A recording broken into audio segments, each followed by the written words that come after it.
Now, overcoming opioids and the addiction crisis that they're causing. In this DailyMailTV exclusive, former medical student Sarah Gadd, who nearly died of an overdose herself, believes she knows the answer to reducing deaths from this epidemic.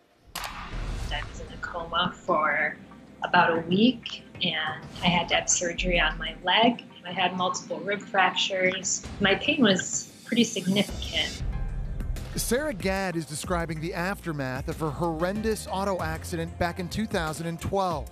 An accident that ended her medical career, but started her on the road to addiction. I was prescribed Percocet, which is oxycodone with acetaminophen or Tylenol. Depressed over her injuries and unable to go to school, Sarah began relying on her meds to make her feel better physically and emotionally. I was reaching for my pain medication like first thing in the morning, and I would feel happy. Even after recovery, Sarah's pills took priority. She didn't return to school and eventually earned an automatic withdrawal, constantly craving her high and without access to legitimate prescriptions. Sarah went rogue. I started doctor shopping, which means basically just going to different doctors' offices to seek prescriptions.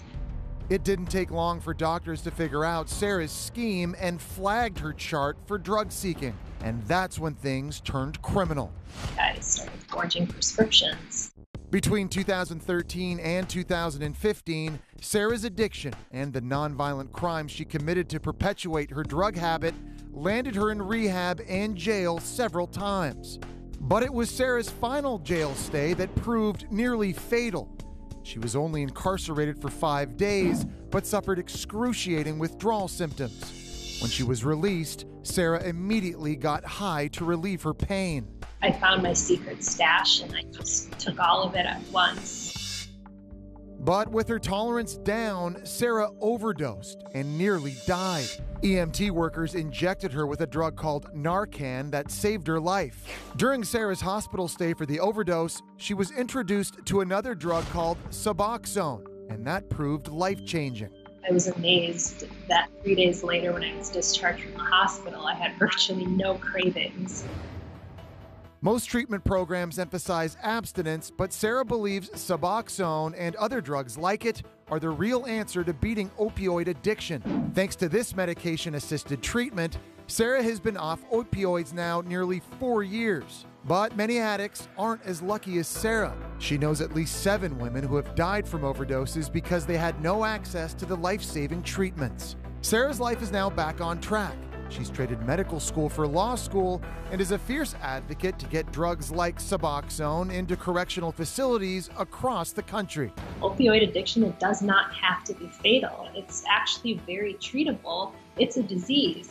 And the data is overwhelming that these medications not only reduce the rates of overdose, but they also reduce rates of relapse and reincarceration. And if our society was more forgiving of people who had drug addictions, we would have a lot less people in jail and a lot more people being law-abiding citizens. Sarah graduates law school in June of 2020, and she says she'd like to see the decriminalization of addiction. In the meantime, she'll do all that she can to help save people from the dependent disease, and certainly we wish her well in the endeavors.